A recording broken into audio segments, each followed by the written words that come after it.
Saudações fraternas, amigas e amigos. Que a paz de Jesus esteja em nossos corações. Nosso tema desta ocasião é aborto e vamos examiná-lo a partir do item 4 do capítulo 11 do Evangelho segundo o Espiritismo, amar ao próximo como a si mesmo. Eu vou ler o trecho do Evangelho. Amar ao próximo como a si mesmo, fazer aos outros o que quereríamos que nos fizessem. Eis a expressão mais completa da caridade, porque ela resume todos os deveres para com o próximo. Não se pode ter, nesse caso, guia mais seguro do que tomando como medida do que se deve fazer aos outros o que se deseja para si mesmo. Com que direito exigiríamos de nossos semelhantes melhor tratamento, mais indulgência, benevolência e devotamento do que lhes damos? A prática dessas máximas leva à destruição do egoísmo. Quando os homens as tomarem como normas de conduta e como base de suas instituições, compreenderão a verdadeira fraternidade e farão reinar a paz, a justiça entre eles. Não haverá mais ódios nem dissensões, mas união, concórdia e mútua benevolência. Esse tema é bastante complexo, porque a sua análise esbarra nas opiniões divergentes de diferentes grupos sociais. E se formos olhar na legislação vigente do nosso país, nós veremos que aborto é ilegal, portanto é um crime. No entanto, existem situações muito específicas em que a legislação permite o aborto e que ele pode ser realizado com a assistência do Estado.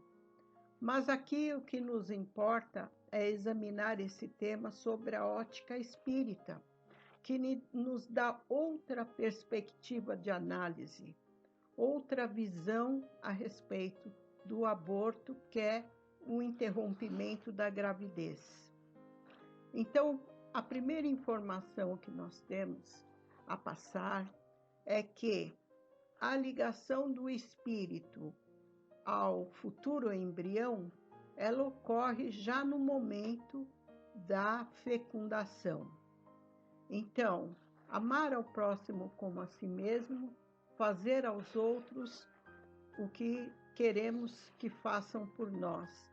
Essa máxima é um ensinamento que nos trazido por Jesus, o nosso mestre querido. Ela nos dá o parâmetro do que nós podemos fazer ao outro. Ou olhando do lado inverso, aquilo que não devemos fazer ao outro é exatamente aquilo que não queremos para nós mesmos. Mas como esse tema se relaciona com o Evangelho, com o item do Evangelho que nós lemos? Nós sabemos, queridos amigos e amigas, que quando nós desencarnamos, nós voltamos para a espiritualidade. Existe um período de refazimento e depois, quando a nossa consciência está mais lúcida, nós fazemos uma avaliação daquilo que nós erramos e daquilo que acertamos, das nossas vitórias e dos nossos fracassos. A partir dessa avaliação, nós rogamos ao Pai Celestial que nos dê uma nova oportunidade para que possamos reencarnar no planeta Terra e assim refazermos aquilo que não fizemos direito, termos uma nova oportunidade de conciliação com aqueles a quem ferimos, e assim continuarmos o nosso progresso e desenvolvimento espiritual. Quando nós pedimos essa nova reencarnação, nós começamos então a nos preparar para reencarnar e fazemos um planejamento com a ajuda dos nossos mentores queridos. Assim, nós planejamos as nossas futuras provas, os desafios que nós vamos ter e aqueles pontos sensíveis que não conseguimos realizar anteriormente, mas que vamos nos esforçar para fazer nessa nova oportunidade na Terra. E nós atraímos para esse planejamento aqueles espíritos, nossos desafetos, espíritos a quem prejudicamos ou que nos prejudicaram em encarnações anteriores, são espíritos desafetos que vão encarnar na nossa futura família para que possamos, a partir de um convívio juntos, superarmos essas divergências, esses conflitos entre nós e nos perdoarmos.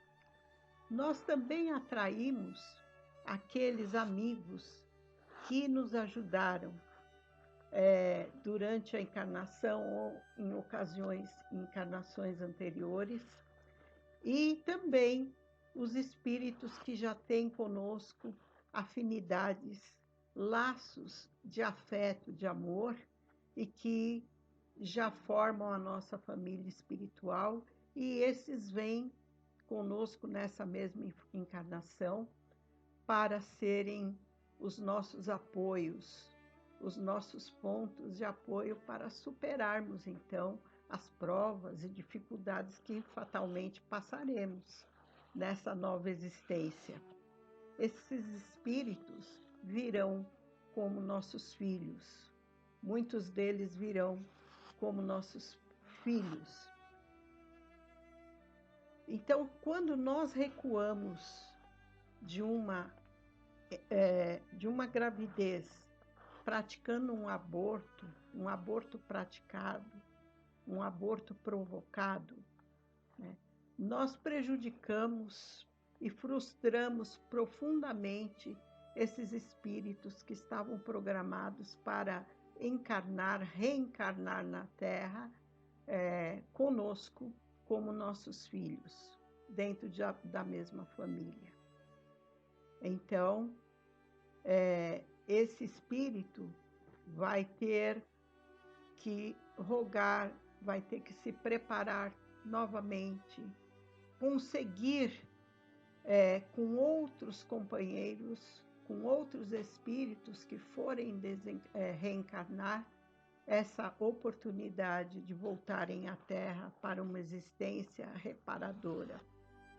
Em qualquer estágio da gestação, como o espírito é ligado ao futuro embrião, quer dizer, já nas primeiras células, a partir da fecundação, em qualquer estágio que nós realizamos o aborto, ele é um crime perante as leis do nosso Pai Celestial. E quem o praticou tem que, mais tarde, se ressarcir, tem que se reabilitar perante essas leis de Deus. Então, qual é a relação do Evangelho, desse trecho do Evangelho, amar ao próximo como a si mesmo, com esse tema, com o aborto? Vamos ver, será que nós gostaríamos de estar no lugar desse espírito que contava reencarnar com o nosso apoio, através de nós, como nossos filhos, e que teve essa chance perdida a partir do aborto que nós provocamos? Certamente que não gostaríamos de estar no lugar dele. E não podemos prejudicar a ninguém dessa forma, a esse ponto. E dissemos que o aborto é sempre um crime, o aborto provocado é sempre um crime perante as leis de Deus. Mas Deus não é uma divindade punitiva e justiceira, como nós acreditávamos anteriormente. Deus é soberanamente justo e bom, e a aplicação das suas leis ocorre de forma combinada com seu amor infinito e com toda a sua misericórdia. Ele nunca nos julga na mesma medida daquele mal que nós cometemos. E quando há arrependimento de nossa parte e uma vontade sincera de nos reabilitarmos, Ele nos concede as oportunidades de trabalho no bem para que possamos começar essa reabilitação desde já. Quem que por alguma razão se envolveu com um aborto, que comece desde já a trabalhar na caridade, como, por exemplo, dando alimento, agasalho, educação, remédio, amor, atenção às crianças necessitadas. Trabalhe também para ajudar as mães desvalidas, aquelas que lutam tanto para sustentar a sua prole, a sua família, e para orientar as famílias em desajuste, as famílias em conflitos. Chico Xavier, o nosso amoroso médium brasileiro, nos deixou um valioso ensinamento que diz: toda vez que a justiça divina nos procura para acerto de contas, se nos encontra trabalhando em benefício dos outros, manda a misericórdia divina que a cobrança seja suspensa por tempo indeterminado. Com essas palavras, ele não quer dizer que ficaremos impunes, mas que a prática da caridade e do amor contribui para que nos fortaleçamos e para que nós possamos, então, nos redimir perante as leis de Deus. Cabe-nos ainda lembrar que não devemos julgar a ninguém, né? Porque nós não sabemos o que nós fizemos em existências anteriores. Somente Deus tem o direito de nos julgar e sabe tudo a nosso respeito. E se Ele age com misericórdia e com amor, nós muito mais, que temos tantas faltas ainda a corrigir. Então, rogamos ao Pai Celestial que possamos continuar o nosso caminho sem cairmos em novas tentações e que possamos, assim, enfrentar as nossas provas, as expiações, nos corrigirmos, melhorarmos moralmente e sairmos dessa encarnação de forma vitoriosa. Que Deus nos abençoe a todos, muita paz. Graças a Deus.